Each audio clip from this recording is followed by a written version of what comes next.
सुप्रभात बच्चों, कैसे हो आप सभी। आई होप सभी लोग बहुत मजे में होंगे, मजे से पढ़ाई कर रहे होंगे, रिवाइज कर रहे होंगे अपने बोर्ड के एग्जाम के लिए, अपने जेई नीट एग्जाम के लिए अच्छी तरीके से रिवीजन कर रहे होंगे अब। ठीक है, चलिए। तो आज जो हम लोग टॉपिक स्टार्ट करने वाले हैं थोड़ा सा लेंदी टॉपिक है और काफी लोग इस टॉपिक से डरते भी हैं। तो ये वीडियो दो स्लाइड में बनने वाला है या दो पार्ट में बनने वाला है। फर्स्ट पार्ट आज और फिर अगला पार्ट नेक्स्ट डे रिलीज कर दूंगा। ठीक है, तो अगेन जो पहले तरीके से बोलता है सेम तरीके से रिवाइज करिएगा। फॉर्मूलाज अगर जो आपने नहीं लिखे हैं, जो केस नहीं लिखे हैं, उसे लिख लीजिए। एंड उसके बाद दोबारा जब भी आप पढ़ें तो आपका एक ही काम होगा, ईयरफोन लगाना है, आंख बंद करना और केसेस को इमेजिन करते जाना है। ठीक है, सारी चीजें मोस्टली कवर अप हो जाएंगी। चलिए स्टार्ट करते हैं हम लोग। तो रे ऑप्टिक्स में अगर हम लोग बात करें, यहाँ पर जो बेसिक बात कर रहे होते हैं हम लोग रेक्टिलिनियर प्रोपोगेशन ऑफ लाइट की या लीनियर प्रोपोगेशन ऑफ लाइट की बात कर रहे होते हैं। जो लाइट हम लोग यूज कर रहे हैं वो विजिबल लाइट है, तो उनका जो वेवलेंथ का रेंज है वो हमें याद होना चाहिए। 700 से 750 नैनोमीटर का रेंज है हमारे पास। ठीक है, अच्छा आइए फिर आते हैं रिफ्लेक्शन। रिफ्लेक्शन ऑफ लाइट क्या बोलता है? जब रे ऑफ लाइट एक प्रोपोगेट कर रहा होता है तो ये किसी सरफेस से टकराकर बाउंस बैक कर जाए सेम मीडियम में, तो हम लोग बोल देते हैं ये रिफ्लेक्शन ऑफ लाइट है। इतनी छोटी छोटी सी बात है। अगर हम लोग बात करें और कुछ लॉज भी थे हमारे पास, लॉ ऑफ रिफ्लेक्शन, तो याद करें angle of incidence, angle of reflectance दोनों बराबर होगा। उसके बाद हम लोगों ने क्या करा था कि incident ray, normal and reflected ray तीनों एक ही प्लेन में होने वाले हैं। ठीक है, अच्छा कुछ और बात है। अगर एंगल ऑफ डेविएशन की बात करें तो एंगल ऑफ डेविएशन कितना हो जाएगा? पाई माइनस 2i के बराबर हो जाएगा हमारे पास। अगर आई क्या है? इंसिडेंट रे का unit vector, normal incident ray का normal vector, are reflected ray का नॉर्मल वेक्टर। अगर हम लोग ये तीन वेक्टर रखते हैं, किसी भी दो का आप क्रॉस कर ले, सपोज आई क्रॉस एन कर ले, तो आई क्रॉस एन क्या हो जाएगा बेटा? इस प्लेन के परपेंडिकुलर हो जाएगा। डॉट अगर आर से करेंगे तो थीटा की वैल्यू 90 डिग्री हो जाएगी, तो वो जीरो हो जाएगा। ठीक है, चलिए अब हमारे पास अगला सवाल या अगला केस कि अगर आपने इंसिडेंट रे को फिक्स कर दिया है, याद रखना इंसिडेंट रे को आपने फिक्स कर दिया और मिरर को रोटेट किया है बाय एन एंगल थीटा। ठीक है, तो हमारे पास रिफ्लेक्टेड रे जो है वो 2 थीटा से रोटेट कर जाएगा। ठीक, बस इतनी सी बात है। फिर हमारे पास अगर इंसिडेंट रे को हम लोगों ने E1 केस, अगला केस जो है वो इंसिडेंट रे को E1 ले लिया है, रिफ्लेक्टेड रे E2 है एंड नॉर्मल वेक्टर है हमारे पास, तो E2 इज इक्वल टू हम लोग लिख सकते हैं E1 minus 2 times of E1 dot n vector. मतलब क्या है बेटा? जो हम लोगों का पहला या इंसिडेंट रे का वेक्टर है, इन उसको डॉट करना है एन वेक्टर से, इनटू एन वेक्टर से। अगर आप या एन कैप से आप मल्टीप्लाई कर दिए, एन कैप क्या है बेटा अभी बताने की जरूरत नहीं होनी चाहिए क्योंकि ये यूनिट वेक्टर है। ठीक है, तो इसका E2 वेक्टर के बराबर ये आ जाएगा। कुछ ज्यादा इंपॉर्टेंट नहीं है बट फिर भी हमें पता होना चाहिए। चलिए अगले केस में हम लोग बात करें तो हमारे पास बोलते हैं reflection on the from the plane surface. तो जो इमेज रहता है वो सेम साइज का बनता है, सेम डिस्टेंस पे बनता है। ठीक है, लेफ्ट राइट का इन्वर्जन होता है। ये बातें अपने को छोटी छोटी बातें यहाँ पर पता होनी चाहिए। उसके बाद क्या था हमारे पास? अगला केस आता है कि अगर पर्सन कोई है जिसका हाइट h है, अपने पूरे बॉडी को से देखना है तो कितने लेंथ ऑफ द मिरर चाहिए? h/2। दूसरा क्या बोलता है हमारे पास कि अगर वो एक आदमी किसी एक रूम के सेंटर पे खड़ा है, ठीक है, और उसी रूम के फ्रंट वॉल पे रखा गया है एक मिरर, तो कितना minimum size of the mirror है सो दैट वो अपने पूरे बैक ऑफ द वॉल को क्लियरली देख पाए। ठीक है, तो वह हाइट कितने के बराबर होना चाहिए? अगर h वॉल का हाइट है तो h/3 होना चाहिए। यही केस कुछ यहाँ पर देखा गया। ये देखिए ये पर्सन है, ये वॉल है हमारे पास, ये वॉल है हमारे पास, तो बोला है कितना ये हाइट होना चाहिए। तो ये हाइट कितना है? ये अगर h हाइट है वॉल का तो ये कितने के बराबर हो जाना चाहिए? h/3 के बराबर होना चाहिए। ठीक है, फिर आपने properties of similar triangle use करके ये देख लिया कि यहाँ पर हमारे पास कौन सा पॉइंट होगा जहां से ये रे ऑफ लाइट प्रोपोगेट कर रही होंगी, या ये कितना डिस्टेंस कवर कर सकता है वो भी आपने देख लिया, अगर L is the length of this person standing है। ठीक है, आइए कैसे निकाला होगा, चलो इस बात को भी अगर देखना चाहें आप, तो जो हमारा पर्सन है वो मिरर से L के सेपरेशन पे है और उसके पीछे 2L पे वॉल है हमारे पास। तो जो इमेजिन बोल सकते हैं आप वर्चुअल ऑब्जेक्ट है वो सेम डिस्टेंस पे बन रहा होगा। तो यहाँ पे प्रॉपर्टीज ऑफ ट्रायंगल आपने यूज करा which is equal to x, जो कि हमारे पास ये हाइट था, divided by 4L is equal to हमारे पास दूसरा आ गया 2L डिवाइडेड बाई L के बराबर। अब इसको सिंप्लीफाई करने के बाद हमारे पास x की वैल्यू आ जाती है। ठीक, चलिए अगले केस पे आते हैं। नेक्स्ट आता है हमारे पास कि अगर एक प्लेन मिरर का कितना विड्थ होना चाहिए सो दैट जो आदमी है वो अपने पूरे फेस को उसमें देख पाए। तो वो एक्सप्रेशन है हमारे पास capital D minus small D divided by 2 के बराबर। कैपिटल डी क्या है, फेस ऑफ द विड्थ का फेस है, और स्मॉल डी क्या है हमारे पास, डिस्टेंस बिटवीन हिज आईज के बराबर। उसके बाद हमारे पास होता है कि अगर दो प्लेन मिरर है हमारे पास जिनके बीच का एंगल कुछ थीटा है तो नंबर ऑफ इमेज बताइए। अब इसमें कुछ बातें हमारे पास पता होनी चाहिए कि जब 360 degree divided by theta, theta क्या था, दोनों प्लेन मिरर के बीच का एंगल, वो अगर इवन आ जाता है तो आप कहीं पे भी रखें तो हमारे पास, चाहे वो आप सिमेट्री में रखें या असिमेट्री में रखें, तो नंबर ऑफ इमेज हमारे पास जो भी आपने m निकाला था m-1 है। अगर ये ऑड है बेटा, तो ऑड में अगर आपने सिमेट्रिकल कंडीशन में रखा है, मतलब ये हमारे पास जो डिवाइड करे सिमेट्रिकल कंडीशन का मतलब परपेंडिकुलर बाइसेक्टर्स वगैरह पे रखा है, तो जो नंबर ऑफ इमेज है हमारे पास वो m-1 के बराबर है। बट अगर असिमेट्रिक है तो नंबर ऑफ इमेज m के बराबर रह जाएगा। ठीक है, अगला एग्जांपल क्वेश्चन है हमारे पास कि एक रे ऑफ लाइट है जिसका इंसिडेंट डायरेक्शन ये दिया गया है, रिफ्लेक्शन के बाद ये बन जाता है, तो एंगल ऑफ इंसिडेंस बताइए। तो आप क्या होगा, बस इस रे को ड्रॉ कर लीजिए। इस रे को अगर आप ड्रॉ करना चाहें तो एक्स एक्सिस में कितना है, ये 1/2, तो एक्स एक्सिस में 1/2 है। वाई एक्सिस में कितना है, √3/2, तो ये आ गया वाई एक्सिस का। तो जब आप ये एंगल निकालें तो ये आपको खुद ब खुद पता चल जाएगा कि ये एंगल हमारे पास कितने की डिग्री के बराबर है। अगर आप इस एंगल को निकाल लीजिए तो एक्स एक्सिस में 1/2 और ये √3/2, तो tan थीटा अगर आपने लिख लिया, tan theta, let's say this angle हमारे पास tan थीटा है, तो ये किसके बराबर आएगा, 1/√3 के बराबर आएगा। मतलब हमारे पास जो एंगल ऑफ इंसिडेंस है वो 30 डिग्री के बराबर आ जाएगा। अगला एग्जांपल क्वेश्चन है हमारे पास, या केस क्वेश्चन है कि हमारे पास कोई रिफ्लेक्टिंग सरफेस है जिसका इक्वेशन ऐसा दिया जा सकता है। ठीक है, अब बताना है अगर रे ऑफ लाइट आया है हॉरिजॉन्टली टकराकर कंप्लीटली वर्टिकल हो गया तो कोऑर्डिनेट क्या क्या होगा। तो दो कोऑर्डिनेट होगा, एक ये होगा और एक ये होगा, जिसके लिए y तो सेम हो जाएगा, x को आप डबल करना पड़ जाएगा हमारे पास। ठीक है, आइए इस पॉइंट के लिए हम लोग कैसे निकालेंगे। पहले तो इस पॉइंट का हमें परपेंडिकुलर अगर बोल दिया गया है तो एंगल ऑफ इंसिडेंस हमें पता चल गया कि वो कितने के बराबर है, 45 डिग्री के बराबर है, जो कि हम लोग थीटा बोल सकते हैं। अब यहाँ से अगर tan थीटा हमें निकालना है तो क्या करना होगा, dy/dx करना होगा। वही काम किया, dy/dx किया, और dy/dx मतलब tan थीटा की वैल्यू हमारे पास 45 डिग्री थी। तो जैसे ही आपको ये बात पता था तो आपने यहाँ पर पुट किया tan 45 की वैल्यू 1, यहाँ पे 1/2 आ गया। तो cos थीटा अगर आप सिंप्लीफाई कर लें इसको तो आपको पता चल जाएगा 1/2 is equal to cos of pi x/l के बराबर। अब 1/2 हमें पता है cos का कितना वैल्यू होता है, सिंप्लीफाई करके आपने x की वैल्यू निकाल ली। ठीक है, नेक्स्ट अगला केस हमारे पास, ये केस हम लोग अभी अभी कर चुके हैं तो कोई खास जरूरत वाली बात नहीं है। एक और इम्पॉर्टेंट केस आता है कि हमारे पास दो मिरर है, ऑब्जेक्ट रखा गया है, तो बताइए डिफरेंट बिटवीन या कौन कौन सा पोजीशन है जिसमें इमेज फॉर्म कर रहा होगा। तो जरा इस बात को समझो। लेट्स से हमारे पास ऑब्जेक्ट यहाँ पर रखा गया है, इस डिस्टेंस को हम लोगों ने x दे दिया। x कौन सा है, मिरर 1 से हमारे पास डिस्टेंस है, y है मिरर 2 से डिस्टेंस। तो पहला जो इमेज बन रहा होगा वो कितने डिस्टेंस पे बना होगा, y पे ही बना होगा, 2 में या b में। जो पहला इमेज बना होगा 1 में वो हमारे पास कहाँ पर आ गया होगा बेटा, x डिस्टेंस पे। अब देखो अगर 1 इमेज मिरर के लिए बात करें तो इसका दूसरा डिस्टेंस के लिए आपके पास कितना दूसरे इमेज के लिए कितना सेपरेशन होना चाहिए, x प्लस वाई के बराबर। तो ये x प्लस 2y पे इसका दूसरा इमेज बना, सेम दूसरे केस के लिए भी बना दिया। तो इस तरीके से आप इसके डिफरेंट इमेज को निकाल सकते हैं। ठीक है, चलिए फिर आया हमारे पास, अगर दो प्लेन मिरर है, दोनों के बीच का एंगल कुछ थीटा है और जो एंगल ऑफ इंसिडेंस है वो थीटा से ज्यादा है, आया है टकराया है, तो हमारे पास डेविएशन कितना होगा वो बताना है। तो इसको निकालने का तरीका क्या होगा बेटा, हमारे पास एंगल ऑफ इंसिडेंस को आपने आई निकाल लिया, ये परपेंडिकुलर आपने ड्रॉ करा होगा। ठीक है, ये परपेंडिकुलर आपने ड्रॉ करा होगा, ये हमारे पास आई पता चल गया तो ये भी आई होगा। अब ये आकर यहाँ पर टकराया होगा। ठीक है बेटा, अब ये आई है तो डेविएशन जो यहाँ पर आया है आप वो निकाल सकते हैं, या तो ये एंगल निकाल सकते हैं which is equal to 90 minus i के बराबर। अब प्रॉपर्टीज ऑफ ट्रायंगल बनाकर ये भी निकाल सकते हैं आप, ये भी निकाल सकते हैं। तो हमें को पता चला जो डेविएशन है वो कितने के बराबर आया है, 360 डिग्री माइनस 2 थीटा के बराबर आया है।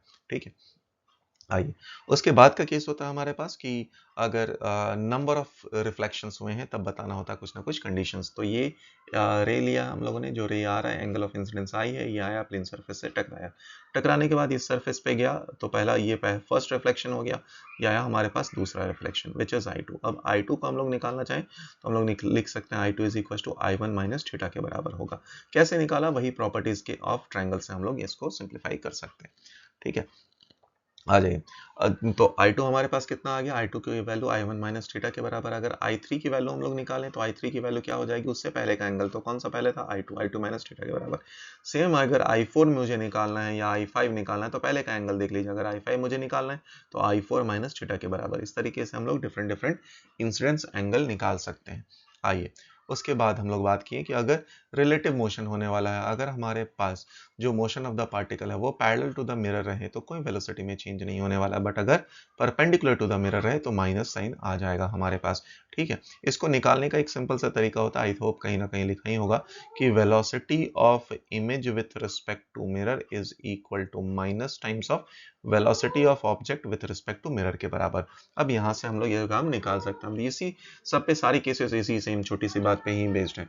तो अगर हमारे पास बोला जाए जो ऑब्जेक्ट है हमारा वो, उसका मोशन x डायरेक्शन में ये है, y डायरेक्शन में ये है, बेसिकली वेक्टर फॉर्म में दिया है तो x डायरेक्शन में माइनस एक्स हो जाएगा, y डायरेक्शन में तो सेम रह जाएगा। अब अगर हमारा मिरर भी मूव करने लग जाए तो x डायरेक्शन में रिलेटिव वेलोसिटी अगर निकालना है ऑब्जेक्ट का तो v object, velocity of the object with respect to mirror आपने निकालना है। ये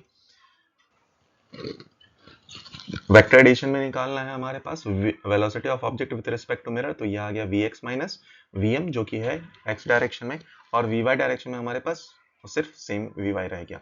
अगर इमेज का विथ रिस्पेक्ट टू मिरर निकालना है हमारे पास तो velocity of image with respect to mirror वो भी आप निकाल सकते हैं। वेलोसिटी जो भी x डायरेक्शन में था माइनस vm जो आपने पहले केस में निकाला था उसका माइनस कर दिया बस यहाँ पर। ठीक है, तो हमारे पास वेलोसिटी ऑफ इमेज भी आ गया। वेलोसिटी ऑफ इमेज अगर आप निकालना चाहें तो वो क्या है, velocity of image with respect to mirror plus velocity of mirror. ये क्या कार्यक्रम कर दिया सर, तो velocity of image with respect to mirror बोला तो velocity of image minus velocity of mirror plus VM बोल दिया, तो आप वेलोसिटी ऑफ इमेज ही निकाल लिए, जिसका एक्सप्रेशन ये रह गया हमारे पास। ठीक है, अब आते हैं हमारे पास साइन कन्वेंशन। तो स्फेरिकल मिरर में अगर आ जाए, स्फेरिकल मिरर कट कैसे किया गया होगा, आइए उस बात को भी देख लेते हैं। तो कोई ग्लास का सरफेस होगा उसको हमने कट किया है और उसको फिर मिरर कर दिया। अब यहाँ से बोला जाता है प्रिंसिपल इसका सेंटर ऑफ कर्वेचर कहाँ पर होगा, तो सेंटर ऑफ कर्वेचर जो मिरर का सेंटर होगा वही के बराबर होगा, तो वो आप निकाल सकते हैं। ठीक है, बेस डन, ये बात समझ में आ गई। तो अब आता है हमारे पास साइन कन्वेंशन क्या क्या होता है। तो साइन कन्वेंशन अगर देखा जाए, इंसिडेंट रे, मान लो यहाँ से ऑब्जेक्ट है, ये इंसिडेंट रे इधर गया, तो अगर इंसिडेंट रे के डायरेक्शन में आप डिस्टेंस को मेजर कर रहे हैं तो वो पॉजिटिव लिया जाएगा। डिस्टेंस किसके रिस्पेक्ट में मेजर किया जाएगा, पोल से। तो अगर मान लो ऑब्जेक्ट यहाँ पर रखा है, अब इंसिडेंट रे के आप अपोजिट डायरेक्शन में जा रहे हैं तो यू की वैल्यू आपको नेगेटिव लेनी पड़ जाएगी। ठीक है, मान लो जो इमेज बना है हमारे पास वो भी इसी डायरेक्शन में रह गया या मिरर के इस साइड ही रह गया है, मतलब मान लो v यहाँ पर बना है तो अगेन मेजर करने के लिए आपको इसी साइड में आना है तो नेगेटिव। बट अगर सपोज v इस साइड बन गया था, अपोजिट साइड, तो v आपके लिए यहाँ पर पॉजिटिव आ गया। अगर अपवर्ड लिया जाए तो अपवर्ड पॉजिटिव है, डाउनवर्ड हमारे पास नेगेटिव के बराबर हो जाए। फिर कुछ और बात है, अगर हम लोग फोकस को भी बात करें तो फोकस हमारे पास ये जो कॉनकेव मिरर है उसके लिए क्या है, नेगेटिव के बराबर है, क्योंकि यहाँ पर अगर आप देखें तो ये नेगेटिव है। ठीक है, तो कॉनकेव मिरर में अगर हम लोग बात करें तो यहाँ पे फोकस हमारे पास कैसा होना चाहिए, नेगेटिव होना चाहिए। आइए, मार्जिनल रेज हमारे पास क्या कैसा होता है, तो ये रेज या पहले पैरा एक्सियल रेज समझ ले। तो पैरा एक्सियल रेज क्या होते हैं, ये प्रिंसिपल एक्सिस के पैरेलल होते हैं, इनका एंगल ऑफ इंसिडेंस बहुत कम होता है और उसके लिए फोकस हमारे पास f is equal to r/2 के बराबर होता है। बट मार्जिनल रेज जो है वो प्रिंसिपल रेज से या प्रिंसिपल एक्सिस से थोड़े दूर होते हैं। यहाँ पर आप i की वैल्यू को बहुत ज्यादा छोटा नहीं बोल सकते, तो f की वैल्यू क्या हो जाएगी हमारे पास, r minus r/2 of cos theta के बराबर हो जाएगी। फिर आया मिरर इक्वेशन निकालना। मिरर इक्वेशन निकालना, मिरर इक्वेशन कैसे निकालते हैं हम लोग, अब देखो बेटा यहाँ पर हमारे पास ए बी ऑब्जेक्ट है और दूसरा हमारे पास ए डैश बी डैश उसका इमेज बना। तो सबसे पहले आपने ये डायग्राम बना लिया, सी हमारे पास सेंटर ऑफ कर्वेचर है, डिस्टेंस यू आ गया हमारे पास, इमेज जो बना है वो डिस्टेंस हमारे पास वी बन गया, फोकस हमारे पास एफ है, सेंटर ऑफ कर्वेचर के लिए 2r है। तो अब पहले आपने एंगल्स को देखा, तो एंगल कौन कौन सा देख सकते हैं बेटा आप, ये एंगल और ये एंगल देख सकते हैं, ये एंगल और ये एंगल देख सकते हैं। दोनों एंगल हमारे पास क्या रहेंगे, सेम रहेंगे, तो आप टेन थीटा को बोल सकते हैं या टेन आई को बोल सकते हैं हमारे पास ए बी अपॉन जो u है उसके बराबर बोल सकते हैं या माइनस यू बोल सकते हैं। सिमिलरली यहाँ से आप a dash b dash upon minus v के बराबर लिख सकते हैं। तो एक इक्वेशन यहाँ से आ गया। फिर दूसरा आप ये एंगल को बराबर कर सकते हैं, लेट्स से अल्फा अल्फा है हमारे पास, तो दूसरा एंगल अगर आप देखें ये अल्फा और अल्फा, तो यहाँ से भी अगर आप देखें तो हम लोग लिख सकते हैं ए बी अपॉन दूसरा इक्वेशन बता रहा हूँ वो लिखा जा सकता है यू माइनस 2r के बराबर। क्यों बेटा, क्योंकि सेंटर ऑफ डिस्टेंस यहाँ से यहाँ तक का हमें डिस्टेंस चाहिए, तो P से लेकर B तक जो डिस्टेंस है हमारे पास वो तो पता ही है हमारे पास कितने के बराबर U है, P से C हमारे पास R के बराबर है, 2R नहीं होगा सॉरी, U माइनस R के बराबर हो जाएगा। सेम अगर आप निकालना चाहें तो A dash B dash upon दूसरा हमारे पास निकालना है तो 2R माइनस V के बराबर। अब दो इक्वेशन है, दोनों को आप सिंप्लीफाई करेंगे तो हमारे पास मिरर इक्वेशन आएगा 1/v plus 1/u equal to 1/f के बराबर। मैग्निफिकेशन निकाल दिया तो माइनस v/u आया। अब देखो f एंड u को आप कन्वर्ट कर सकते हैं, कैसे कन्वर्ट कर सकते हैं बेटा, इसी इक्वेशन में अगर मैं मान लो मैंने v से मल्टीप्लाई कर दिया है तो v आ गया, ये वैल्यू 1 आ गई, तो यहाँ से आप जो मैग्निफिकेशन का इक्वेशन है v/u वो निकाल सकते हैं। तो अगर u के टर्म्स में निकाला तो f divided by f minus u आ जाएगा, अगर v के टर्म्स में निकाला तो f minus v by f के बराबर आ जाएगा। अगर छोटे ऑब्जेक्ट हैं, स्मॉल लीनियर ऑब्जेक्ट हैं, तो आप उसके लिए delta v by delta u की वैल्यू हमारे पास मैग्निफिकेशन स्क्वायर के बराबर हो जाएगी। ठीक है, मतलब डेल्टा v क्या है, लेंथ ऑफ द इमेज आप बोल सकते हैं, डेल्टा u क्या है, लेंथ ऑफ द ऑब्जेक्ट बोल सकते हैं हमारे पास। फिर हमारे पास आया कॉनकेव मिरर का और कॉन्वेक्स मिरर दोनों के ग्राफ आए हमारे पास। तो ये ग्राफ अगर आप देखना चाहें तो ये ग्राफ है हमारे पास v एंड u का ग्राफ। तो इस v एंड u के बीच में अगर आप ग्राफ की बात करें तो यहाँ पे ये ओरिजिन से पास कर रहा है हमारे पास। इस फॉर्म में देखें, जब ये कहाँ से कहाँ तक, कॉनकेव मिरर का फोकस है ना बेटा, याद रखना कॉनकेव मिरर के लिए फोकस की बातें। तो अगर जीरो से फोकस के बीच में रखा जाए तो इसका जो इमेज है हमारे पास वो कैसा है, वो मैग्नीफाइड इमेज है हमारे पास। ठीक है, हाइपरबोला के शेप में है हमारे पास ये बातें। और जो हमारे पास यहाँ से यहाँ तक अगर आप देखें तो ये हमारे पास इन्फिनिटी से लेकर फोकस, इन्फिनिटी से लेकर अगर आप ऑब्जेक्ट में देखें तो हर u के करस्पॉन्डिंग v हम लोग निकाल सकते हैं। ठीक है, और जो इमेज बन रहा होगा हमारे पास वो इस तरीके का होगा, डिमिनिश होगा। बट जैसे ही आप इस पॉइंट पे पहुंच जाते हैं, जैसे ही आप सेंटर ऑफ कर्वेचर वाले, ये कौन सा पॉइंट होगा हमारे पास, 2f वाला पॉइंट होगा, तो 2f के बाद हमारे पास जो इमेज है वो मैग्नीफाइड बन रहा होता है। कैसे सर, समझ में आया, जरा इस बात को देखो। तो अगर इन्फिनिटी पे रखा गया तो हमारे पास इमेज का हाइट कितना है, 0 के ऑलमोस्ट बराबर पॉइंट ऑब्जेक्ट है।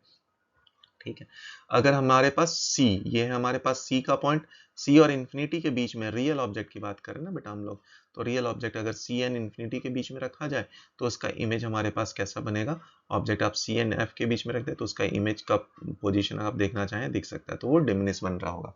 बट जैसे ही C पर पहुंच गया, C पर क्या आएगा, इमेज सेम बनेगा हमारे पास, सेम बनने वाला, सेम साइज का हमारे पास ये है रियल इमेज के लिए, तो सेम साइज का इमेज बनने वाला है। बट C की वैल्यू जैसे ही आप C से F के बीच में रखने वाले हैं, आ जाइए C एंड F के बीच में, तो हमारे पास इमेज क्या है, बिगर है। तो C से F के लिए अगर आप देखें तो इमेज की साइज हमारे पास बिगर है। सेम आप कॉन्वेक्स के लिए भी, मिरर के लिए भी निकाल सकते हैं। न्यूटन फॉर्मूला, ये न्यूटन फॉर्मूला में अगर हम लोग बात करें तो x and y and focus के बीच में रिलेशन दिया गया था। x क्या है, distance of object from focus, y क्या है, distance of image from focus के बराबर। ठीक है, आ जाइए। अच्छा, कॉनकेव मिरर इकलौता मिरर है बेटा जो हमारे पास रियल एंड वर्चुअल दोनों इमेज दे रहा है। ठीक, चलिए नेक्स्ट केस में आ जाते हैं हम लोग। तो नेक्स्ट केस में अगर हमारे पास कॉन्वेक्स मिरर का कोई भी पार्ट रखें, आप कहीं भी रखें, तो इमेज हमेशा क्या बनने वाला है, वर्चुअल एंड डिमिनिश बनने वाला है। नेक्स्ट एग्जांपल क्वेश्चन हमारे पास, एक रॉड है जिसका लेंथ 5 सेंटीमीटर के बराबर है, प्रिंसिपल एक्सिस पे रखा गया, जिसका फोकस है 15 centimetre, in such a way that the end closer to the pole is 30 centimetre. मतलब हमारे पास ये ऑब्जेक्ट है और ये सेंटर ऑफ कर्वेचर है, तो इस ऑब्जेक्ट का closer and centre of curvature पे, तो जो फार्दर एंड होगा वो 35 पे होगा। ठीक है, अब जो सेंटर ऑफ कर्वेचर, उसका इमेज तो सेंटर ऑफ कर्वेचर पे ही बन जाएगा, तो फर्दर वाले पे हमें काम करना होगा। u की वैल्यू -35, फोकस हमें पता चल गया तो v की वैल्यू निकल के आ गई। जैसे v की वैल्यू निकल कर आ गई तो ये हमारे पास v का एक्सप्रेशन आ गया जो कि आ रहा लगभग 26 पॉइंट समथिंग के बराबर। तो लेंथ ऑफ द इमेज आपने निकाल दिया, यहाँ और यहाँ के बीच का ये है हमारे पास 30, ये आ गया -26 पॉइंट समथिंग, तो ये डिफरेंस निकल गया लेंथ ऑफ द इमेज के बराबर। अगर हमारा ऑब्जेक्ट कॉनकेव मिरर में हो या कॉन्वेक्स मिरर में हो, इसमें अगर ये मोशन में है तो हमारे पास velocity of image with respect to mirror किसके बराबर आएगा, minus magnification square into velocity of object with respect to mirror के बराबर। अगर ये परपेंडिकुलर डायरेक्शन में जा रहा था, velocity of image with respect to mirror is equal to minus of magnification into velocity of object के बराबर। पावर क्या होता है हमारे पास, पावर इनवर्स ऑफ फोकस है जिसकी यूनिट डायप्टर में दी गई है, बट जनरली हम लोग क्योंकि फोकस सेंटीमीटर में रहता है तो पावर को आप ये भी लिख सकते हो 100/f सेंटीमीटर के बराबर। ठीक है, चलिए ये केस आ गया हमारे पास। अगले एग्जाम्पल क्वेश्चन में चलते हैं। हमारे पास एग्जाम्पल क्वेश्चन है, हमारे पास क्या बोल रहा कि एक ऑब्जेक्ट है जो कि प्लेस किया जाता है in front of convex mirror at a distance of 50 centimetre, plane mirror is introduced by covering lower half of the portion, तो लोअर हाफ को इसने कवर कर दिया। If the distance between the object and plane mirror is 30 centimetre, object and plane ये 30 है तो ये आ गया हमारे पास 20 सेंटीमीटर के बराबर। अच्छा, if it is found that there is no parallax between, दो पैरेलक्स का मतलब क्या है, दोनों सेम जगह पर इमेज बना रहे हैं। तो ऑब्जेक्ट अगर 30 सेंटीमीटर पे है तो यहाँ भी 30 सेंटीमीटर पे रहेगा, मतलब इस मिरर के लिए हमारे पास v का एक्सप्रेशन मिल चुका है। तो v का एक्सप्रेशन हमारे पास कितना आया, +10, u की वैल्यू -50, तो यहाँ से फोकस निकल गया तो रेडियस ऑफ कर्वेचर भी हमारे पास आ गया। ऑल राइट, चलिए फिर आते हैं हम लोग लॉ ऑफ रिफ्रैक्शन के बारे में। तो लॉ ऑफ रिफ्रैक्शन हमारे पास क्या बोलता है, incident ray, reflected ray, normal, तीनों सेम प्लेन में रहने हैं। और स्नेल्स लॉ, स्नेल्स लॉ क्या है हमारे पास, म्यू इंटू साइन थीटा हमारे पास हमेशा कांस्टेंट रहेगा। वेक्टर फॉर्म में लिखा जाए तो mu one into E one क्या होगा बेटा, इंसिडेंट डायरेक्शन में या इंसिडेंट रे के डायरेक्शन में यूनिट वेक्टर, तो E one cross n cap normal है हमारे पास, और is equal to mu two E two cross n two या एन कैप के बराबर। ठीक है, एन कैप हमारे पास नॉर्मल वेक्टर, सॉरी नॉर्मल, ठीक है, नॉर्मल के बराबर। आइए अब इस पॉइंट पे अगर हम लोग आए, बहुत सारे प्लेन्स हो जिसमें हमारे पास एक प्लेन से दूसरे प्लेन में, या बहुत सारे मीडियम हो जिसमें रे ऑफ लाइट पास करना है, तो हमेशा याद रखना म्यू इंटू उस मीडियम का mu into sine of this angle हमेशा सेम रहने वाला है। तो mu one into sine I should be equal to mu two into sine R one, mu three into sine R three and so on.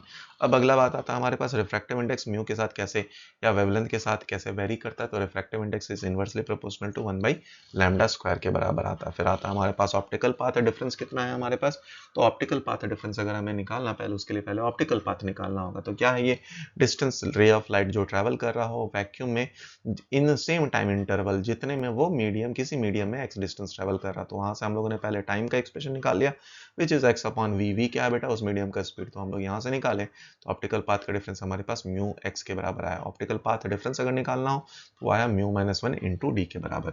ठीक है, चलिए उसके बाद आता है हमारे पास कि वेवलेंथ, अगर लाइट का वैक्यूम में लैम्डा नॉट दिया है, ट्रैवल कर रहा normally through glass of thickness T, find number of wave. अब नंबर ऑफ वेव कैसे निकलेगा बेटा, समझो एक वेवलेंथ निकाल लो, इसका थिकनेस टी है, तो एक वेवलेंथ अगर निकल गया हमारे पास तो n टाइम्स लैम्डा किसके बराबर आ जाएगा हमारे पास, थिकनेस के बराबर आ जाएगा, बस यही बात है।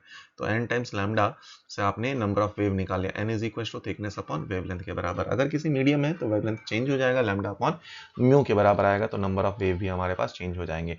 नेक्स्ट केस क्वेश्चन हमारे पास क्या आता है, when light of wavelength lambda not in vacuum travel through same thickness T in glass and water. अब दो अलग अलग मीडियम हो गया, तो डिफरेंस इन वेव नंबर, तो एक में वेव नंबर निकाल लिया, दूसरे में निकाल लिया, दोनों का डिफरेंस निकाल लिया, ये हमारे पास आ गया। अगला केस क्वेश्चन हमारे पास बोला है कि एक स्लैब है जिसके पास तीन मीडियम से बना हुआ A B C as shown in the figure. तो ए बी सी, ए का लेंथ हो गया 3x, बी का लेंथ हमारे पास x एंड सी का लेंथ भी हमारे पास 2x के बराबर आया। रिफ्रैक्टिव इंडेक्स 1.5 एंड 1.4 दे दिया है ए एंड बी का। तो अब बोल रहा है अगर नंबर ऑफ वेव दोनों में सेम हो, दोनों कॉम्बिनेशन में सेम हो, तो बताइए बी का रिफ्रैक्टिव इंडेक्स क्या है। तो एंड नंबर ऑफ वेव हमें निकालना है, तो वो क्या आ जाएगा, distance upon wavelength of A, that is equal to distance upon wavelength of B, distance upon wavelength of C. जब इसको हम लोग सिंप्लीफाई करेंगे तो हमारा म्यू का एक्सप्रेशन आ जाएगा।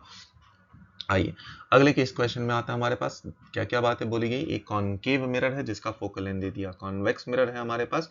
तो कॉनकेव मिरर ये देखिए, ये हमारे पास कॉनकेव मिरर और ये हमारे पास कॉन्वेक्स मिरर, दोनों का फोकल लेंथ हमारे पास दे दिया गया है। तो 10 सेंटीमीटर, मतलब कॉनकेव है तो माइनस के साथ ऑफकोर्स आने वाला है, ये प्लस के साथ आने वाला है। दोनों के बीच का सेपरेशन हमारे पास 40 सेंटीमीटर दिया हुआ है, 40 सेंटीमीटर।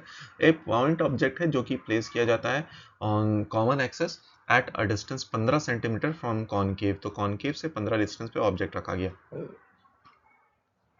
ठीक है।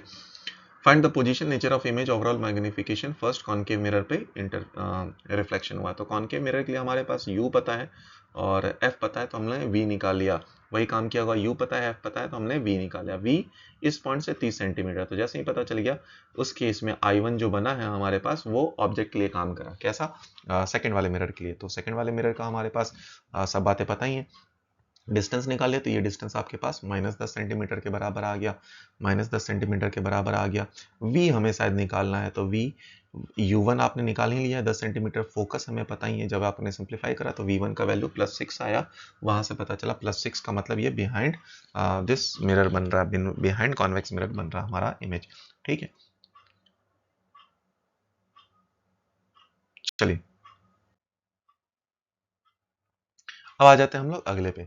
नेक्स्ट हमारे पास केस बनता है, दो पैरेलल मिरर है हमारे पास, दो पैरेलल प्लेन मिरर है हमारे पास, जिसका M1 एंड M2 दिया हुआ है। दो मिरर है M1 एंड M2, जिसका लेंथ हमारे पास दिया हुआ है और दोनों के बीच का सेपरेशन दिया है। एक रे है जो किसी एंगल 53 पे आकर टकरा रहा है, तो नंबर ऑफ टाइम्स ये रिफ्लेक्शन होने वाला है, ये बता दीजिए आप।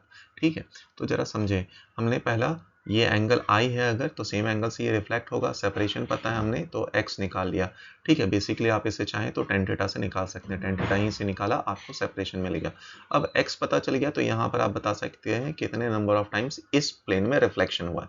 जब इस प्लेन में रिफ्लेक्शन हो गया, तो आप दूसरे प्लेन का भी बता सकते हैं और वहां से टोटल रिफ्लेक्शन बता सकते हैं। तो टोटल रिफ्लेक्शन हमारे पास जो आंसर है 151 के बराबर आया है। आप चाहे तो वहां से ट्राई कर सकते हो। ठीक है, याद रखना कैसे है, total number of times reflection बोला है तो ऊपर वाले पोर्शन में निकाल लेना। ऊपर वाले पोर्शन में जैसे ही आपके पास नंबर ऑफ रिफ्लेक्शन निकलेगा। एक और बात देखो बेटा, यहाँ पर बोला है नंबर ऑफ टाइम्स इट में गोज अंडर रिफ्लेक्शन। अब ये रिफ्लेक्शन आई थिंक ऊपर वाले पोर्शन पे ही बोल रहा है। एक मिरर पे कितनी बार रिफ्लेक्शन हो रहा है सिर्फ वो पूछा है, टोटल नंबर नहीं पूछा है, क्योंकि इसके आंसर पे फिर वो प्रॉब्लम हो सकता है। तो आई थिंक इन्होंने सिर्फ एक नंबर ऑफ इसमें पूछा है। तो अगर उसके लिए वैल्यू निकाले, हम लोगों ने x निकाल लिया, x की वैल्यू 40/3 सेंटीमीटर है। तो जरा खुद भी निकाल ही लेते हैं। तो नंबर ऑफ रिफ्लेक्शन अगर हमें निकालना है, तो टोटल डिस्टेंस हमारे पास दिया है विच इज 20 मीटर, तो 20 मीटर अपॉन 40/3। अब ये सेंटीमीटर में बेटा, तो हमें जो मीटर में उसको सेंटीमीटर में कन्वर्ट कर लिया हम लोगों ने 100 से मल्टीप्लाई करके।